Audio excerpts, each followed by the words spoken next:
हाथ नीचे करो बस।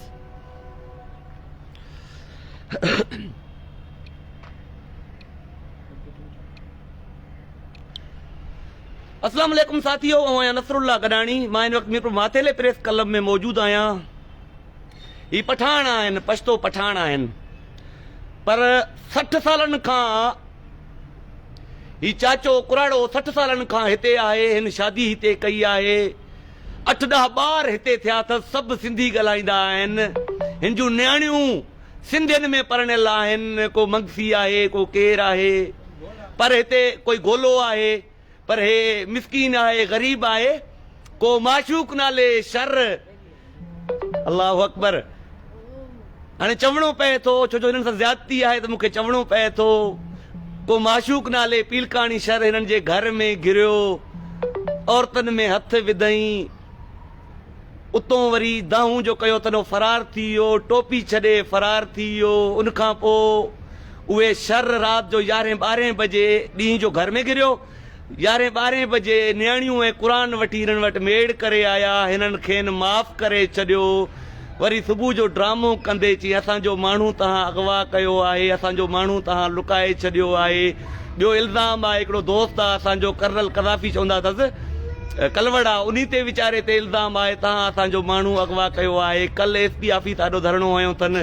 वरी कल शाम जो पाण पंहिंजे घर मां उहो जेको अगवा थियल हुयो उनखे खणी वरी थाणे ते विया आहिनि साॻिया शर। वरी अॼु सुबुह जो SP ऑफिस ॾाढो धरणो हयो वियो आहे। मतिलबु ही मिस्कीन आहिनि, गरीब आहिनि, या उहो कर्नल कज़ाफ़ी शरीफ़ माण्हू आहे, तव्हां उन्हनि सां ज़ुल्म ऐं ज़्यादतियूं कंदो। अचो हिननि सां हाल वाल कयूं यार। ज़ुल्म आहे, कहर आहे, न नियाणियुनि जी इज़त जी परवाह आहे। असुल मामिलो ज़ात परस्ती जो आहे। मां सभिनी शर भाइरनि खे, ख़ासि करे पीलकाणी शरनि खे चवां थो, छा हिननि जी का इज़त न आहे? छा तव्हांजो माण्हू हिननि नियाणियुनि जे इज़तनि में हथ विझे? छा ही मज़म्मत बि न करनि? वरी माफ़ हिननि करे छॾियो आहे। उनखां पोइ तव्हां सभु शर उन सां गॾिजी, माशूक वारनि जे वालिद सां गॾिजी तव्हां बार बार एहतजाज कयो पिया। छा ही तव्हांजा भाइर न आहिनि? मां पीलकाणी शर ऐं ॿियनि शरनि खे गुज़ारिश कयां थो, छा हिननि जे ज़ुल्म ते तव्हां आवाज़ उथारण जे बजाए कूड़नि ड्रामनि वारे एहतजाजनि में शरीक थींदो? छा तव्हांजे लाइ अफ़सोस जी ॻाल्हि न आहे? अचो हिननि जे ज़बानी ॿुधूं था छा मामिलो आहे, छा थियो आहे।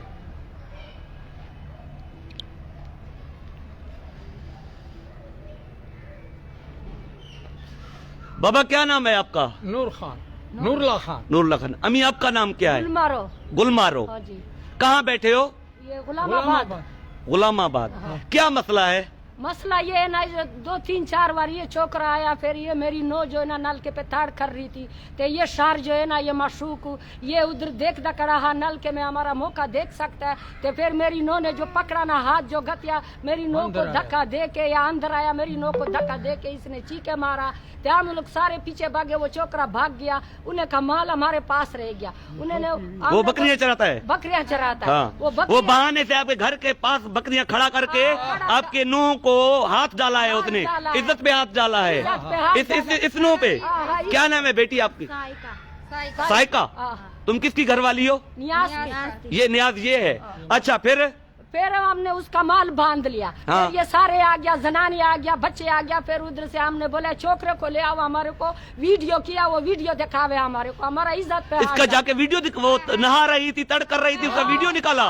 अल्लाह अकबर, अल्लाह अकबर। हम गरीब लोग हैं। फिर उन्होंने बोला नहीं नहीं ऐसे बात नहीं है, हम कुरान लेके आते। फिर ये कर्नल नहीं है खलवड़, फिर इसको इसने बुलाया, ये मेरा भाई है, हमारा ये मसला है। फिर कर्नल आया, फिर समेज आया, फिर मंगसी आया। फिर उन्होंने बोला चलो अभी कुरान पे तुम लोग माफी दो, माफी दो। ठीक है, ने बोला माफी दो, कुरान पे हम माफी दो, छोड़ो। ये क्या है? ये टोपी है उस छोकरे का, माशूक का। वो शर की टोपी है। वो जो वीडियो निकाल रहा था, ये नाली पे गिरा हुआ था, देख। ये मेरे हाथ भी गंदे हो गए। ये नाली पे गिरा हुआ। सीधा करो, टोपी को सीधा करो। ठीक है ना, ये उसका टोपी है। फिर हमने माल दे दिया। फिर वो रात को 12 बजे आया, उन्होंने बोला हमारा छोकरा तुम लोगों ने गुम कर दिया, कि अभी मेरे को छोकरा लाए दे। हमने बोला हम तुम्हारे को कुरान भी देते, बच्चा पे जाते, हम तुम्हारे छोकरे का कसूरवार नहीं हो। हमने तुम्हारे को इज्जत नाल माल दे दिया, बकरी माल दे दिया, माफी दे दिया, बख्श लिया। नहीं था हमारा इज्जत का मसला था, लेकिन हम गरीब हूँ, हमने छोड़ दिया आपको। अल्लाह अकबर। वो गया, सुबह को सवेरे पुलिस भेजा। ये मेरे घर वालों को पकड़ लिया। अल्लाह पुलिस अकबर। उन्होंने एनसी कटाया, कर्नेल ते भी इन्हें ते भी। वो किस चीज का एनसी था? वो क्या लिखवाया उन्होंने? वो बोलता मेरा छोकरा तुम लोगों ने गुम कर दिया, माशूक को तुम लोगों ने अगवा करके गुम कर दिया। गुम कर अल्लाह दिया। अकबर। उल्टा आपने माफी भी दे दिया, माफी भी उन्होंने दे- वीडियो भी निकाला, वीडियो भी निकाला। तुम्हारी नूह को अपने हाथ भी डाला इज्जत पे, ये टोपी गिरा के भी गया। फिर हमने जो छोड़ दिया, फिर वो इसको ले गया, फिर कल सारा दिन ताने पे था, फिर हमने शाम को उन्होंने बोला है जो मिसाल हम छोड़ेंगे इसको। फिर 12 बजे को उन्होंने छोकरा ले आया, छोकरा को जो ले आया थे छोकरे को था वो जो माशूक था वो शरों ने लेके आया लेके आया। कि वो फिर फेंक के गए हैं। हाँ। फेंक के गया, तो फिर ये छोड़ आया, ये आ गया घर, हाँ। कर्नेल भी आ गया। हाँ। फिर आज सुबह को वो उधर नहीं गया, आज फैसला था। हाँ। आज फैसला था, फिर उधर नहीं गया फैसले पे, फैसले पे नहीं गया। साहब फैसले पे नहीं नहीं गया। फिर उधर गया एसपी ऑफिस, फिर उधर इन्होंने धरना मारा, अल्लाह छोकरे को अकबर। सुमाया रक्षे में सुमाया, ऊपर रजाई डाल के माया जेब जवान शार लोग। छोकरे का माशूक का उम्र कितना होगा? 30, 35, 25, 20 अंदाजा कितना होगा? 30 साल उसकी उम्र है। 25 साल। हाँ ठीक है, ठीक है, ठीक फिर है। उसकी माई कहती है इसको जेनी है, इसको हिसाबी चक्कर है, इसलिए कि इधर माई को देखते हैं तो फिर ये नजर लगाता है। फिर नजर लगाता है। अच्छा अदा तव्हांजो नालो न्याद आहे? ही अदी तव्हांजी घरवारी आहे, साइका नालो आहे। छा मसलो थियो आहे अबा? ईअं थियो आहे साईं, जे मुंहिंजी घरवारी नेटरीन में तड़ करे पई, त छोकिरो आयो आहे, जाती पियो अथसि, मुंहिंजी घरवारी खे हथ विधो अथसि। अल्लाह अकबर, मुंहिंजी अल्लाह घरवारी अकबर। हुनखे पकड़ियो आहे, पकड़ण जे बावजूद मुंहिंजी घरवारी हकलां कयूं आहिनि, माण्हू मां पकड़ियो आहे, माण्हू पकड़ियो, हथ विझे थो त उन धिको ॾेई भॼी वियो, ख़ामोश रहो। त टोपी जेको आहे टोपी उनको किरी पई, भॼी निकिरी वियो। असां कढ लॻासीं, छोकिरो भॼी वियो। मां बकरियूं छिके घर बि आयूं, अंदर जाओ। घर बि आयूं आहिनि। मां आप अंदर जाओ भाई। छोकिरो भॼी वियो, छोकिरो कहिड़े टाइम जो नाम 8 न 12, कहिड़े टाइम छा चए पियो, कहिड़े टाइम छा चए पियो, चए मां कौन सी जबान समझते हो भाई मेरे? अंदर जाओ। मां हिते कोन आहे। पोइ वरी असां चयो चलो ठीकु आहे। वरी शाम जो ॿार आया उन्हनि जा, चए असां क़ुर खणी ईंदा आहियूं, असांजे पुट जी ग़लती आहे। हुनजी अम्मा इहा ॻाल्हि कई, चए मुंहिंजे पुट खे जिननि जो हिसाबी चकर आहे, मुंहिंजो पुट इहो कमु कंदो रहंदो आहे, मुंहिंजो पुट इहो कमु कंदो रहंदो आहे, उनखे हिसाबी चक्कर आहे, घरनि में घिरंदो रहंदो आहे। घरनि में घिरंदो रहंदो आहे। के ॾाढे मुड़ुस जे त घर में घिरे न चओ, तव्हां त मिसकीन आहियो अबा। वरी मां चयो मां माल ढाक त ॾींदो आहे। वरी उन्हनि चयो न ढाक त न ॾियो, असांजी ग़लती आहे, असांखे माफ़ी ॾियो, न त असां क़ुर खणी ईंदा आहियूं, असां क़ुर खणी ईंदा आहियूं। वरी मां कर्नल कसाबी खे घुरायो, मां चयो साईं तव्हां बि अचो, तव्हां पुलिस वारा आहियो, तव्हां ते एतबार कंदा पुलिस वारा, असां ते एतबार न कंदा। त मां उनखे सिर्फ़ु बीहायो हिन जे लाइ, मां चयो तव्हां सिर्फ़ु ख़्यालु करो, असां इहे बकरियूं ॾींदा पिया। उहे क़ुर खणी आया, पंहिंजी क़ुर शरीफ़ खणी आया। अल्लाह क़ुर अकबर। शरीफ़ खे ॾिसी करे असां हिनखे माफ़ी ॾेई छॾी। असां चयो अॼु बि तव्हांखे माफ़ कयो, कल बि माफ़। पोइ वरी सुबुह जो पुलिस वठी आया। वरी सुबुह जो वरी एहतजाज कयूं एसपी ऑफिस। रात जो वरी 12 बजे आया, असांखे धमकियूं ॾिनियूं अथनि, चए असां छोकिरो गुम आहे, तव्हांजी वजह खां गुम आहे, असांखे छोकिरो ॾियो। असांजो छोकिरो असां वटि अॼु ई कोन्हे, काली कोन्हे, असां क़ुर खणण जे लाइ तयारु आहियूं। त वरी हिननि चयो चलो ठीकु आहे, तव्हांजो मसइलो न आहे, असां तव्हांखे माफ़ कयो, त असांखे माफ़ कयो। मोटी विया, सुबुह जो सवेर पुलिस आई, चए बाबा शरण जी चोरी जो थियूं आहिनि, बकरियूं चोरी थियूं आहिनि, माण्हू जो कोन अगवा थियल आहे, तव्हांखे असां एनसी कटियल आहे तव्हां। अदी आप मुझसे बात करेंगे? 1 मिनट मैं आपसे बात करूं इस वीडियो पे। क्या हुआ उस दिन? उर्दू बोलना आता है? बस थोड़ी घड़ी गला जितनी आती है उतना बोलो। मेरे को हाथ डाला है उसने, इज्जत पे हाथ डाला है इज्जत पे हाथ उस माशूक ने? माशूक ने डाला है। हाँ, पीछे मैंने फेंक दिया, वो भाग गए, वो फिर भाग गया। ये टोपी उसका गिरा है वहाँ पर। ये गिरा हुआ है नाली में। अल्लाह अकबर। तुम किसी की बेटी नहीं हो, तुम किसी की इज्जत नहीं हो, ऐसे आपके इज्जतों पे हाथ डाले जाएंगे, तुम किसी की इज्जत नहीं हो। अफसोस की बात है, अफसोस की बात। ये बेटा किथे आहिनि शर पिलकानी शरण पर इज्जतनि में हथ विझनि था, वरी पंहिंजूं मायूं। अफसोस जहिड़ी ॻाल्हि आहे, ॾींहं जो राति जो नियाणियुनि जे इज़तनि में हथ विझनि था, वरी राति जे पंहिंजे अमड़ भेनरनि खे पाक किताब खणी मेड़ करे बख़्शाइण मोकिलनि था। वरी उहा अमड़ माशूक शर जी अमड़ वरी उन क़ुर पाक ते चए थी जो मुंहिंजे पुट खे हिसाबी चक्कर आहे, पराए घरनि में घिरंदो रहंदो आहे। कंहिं चङे भले जे घर में घिरे आहे, तुंहिंजी ख़बर पइजी वञे हा।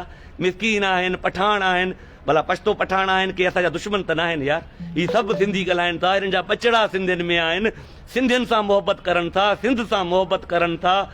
वरी हिननि क़ुर पाक ते खेनि माफ़ कयो आहे, त वरी पुलिस वठी हिननि कुराड़े खे ॿधाइनि था, वरी धरना हणनि था। मां कार्रवाई लाइ कंहिंखे नथो चवां, मां शर भाइरनि खे सिर्फ़ु गुज़ारिश कयां थो, यार ईअं नाहे थींदो, एतिरी ज़ात परस्ती नाहे थींदी। हिकु नियाणियुनि जे इज़तनि में हथ विझनि, ॿियो तव्हां 200 150 माण्हू वठी वञी एहतजाज कयो। छा तव्हांखे नियाणियूं न आहिनि? छा तव्हांखे इज़तूं प्यारियूं न आहिनि? छा ही न्याणी सिर्फ़ु पठाण जी न्याणी आहे? छा तव्हां असांजी न्याणी न आहे? शर भाइरो, छा तव्हां असांजी न्याणी न आहे? जेकॾहिं मीरपुर थाणे जी हद हुजे हा त SHO साहब कॾो केरनि मिसकिरनि ते अगवा जा केस दाख़िल कराए छॾे हा। शायदि SHO बेलो मीरपुर नालो त मूंखे विसरी वियो अथसि, अब्बासी साहब हाले केरु आहे नालो आहे SHO जो? अब्बासी साहब नाले अब्बासी साहब शायदि चङो आहे जंहिं तव्हां पुलिस खे पंहिंजे तरफ़ां इंक्वायरी करायो। मां शर भाइरनि खे आहियां, शहरियार शर साहब तव्हां अञा चढ़िया बि न आहियो, अञा MPA थिया बि न आहियो, ही ज़ुल्म ॾिसो मिसकिननि सां। मूंखे यादि आहे शहरियार शर साहब जो, हाणे कहिड़ी ॻाल्हि मां कयां, पंहिंजे माण्हुनि जा हाल ॾिसो, ही तव्हांजो वर्क कंदा वधा आहिनि। भला ही न्याणी शहरियार शर साहब जी न आहे, मुंहिंजी न आहे, कंहिं ॿिए शर जी न आहे। अफ़सोस जहिड़ी ॻाल्हि आहे, मिसकिन आहिनि, ग़रीब आहिनि, अदा जीअं वणे तव्हां हिननि खे लताड़ियो यार, अफ़सोस जहिड़ी ॻाल्हि आहे, शर्म जो मक़ाम आहे। साथियो, ही लाइव वीडियो वधि खां वधि शेयर कयो ऐं ही ॿ दफ़ा SP ऑफिस वारो हिननि जे ख़िलाफ़ धरणा हया विया आहिनि। जेको कर्नल कज़ाफ़ी कलवड़ा उन्ही जे ख़िलाफ़ हया विया आहिनि। उन्हनि खे माफ़ी वठी ॾियारण वारो, हिननि खे चवण वारो बि उहो कर्नल कज़ाफ़ी आहे। माना शराफ़त जो को दौर न आहे। जेकॾहिं ज़ात परस्ती में तव्हां 100-200 माण्हू गॾु थी ज़ुल्म बि कयो, उल्टो उन्हनि ते इल्ज़ाम बि हणो, रोड बि ब्लॉक कयो, मिसकिननि जे इज़तनि खे बि हथ विझो। शर भाइरो, मां तव्हां सां अॼु मुखातिब आहियां। ही ॾिसो कहिड़ी ज़ात परस्ती अची कई वई आहे यार। 100-150 माण्हू वठी आया आहिनि धरणे लाइ, एहतिजाज लाइ। कल्ह मूंखे फ़ोन कयो अथनि, अॼु मूंखे फ़ोन कयो अथनि, मां खेनि सम्झायो आहे अदा शर भाइरो ईअं मिसकिननि सां यार ज़ुल्म न कयो। जेकॾहिं कंहिं ॿिए जी हिसाब आहे न, माशूक शर पिलकाणी खे जेकॾहिं हिसाब आहे कंहिं चङे भले जे त घर में घिरे अदा उनखे ऐं उनजे ख़ानदान खे ख़बर पइजी वेंदी घणे 20-100 आहे।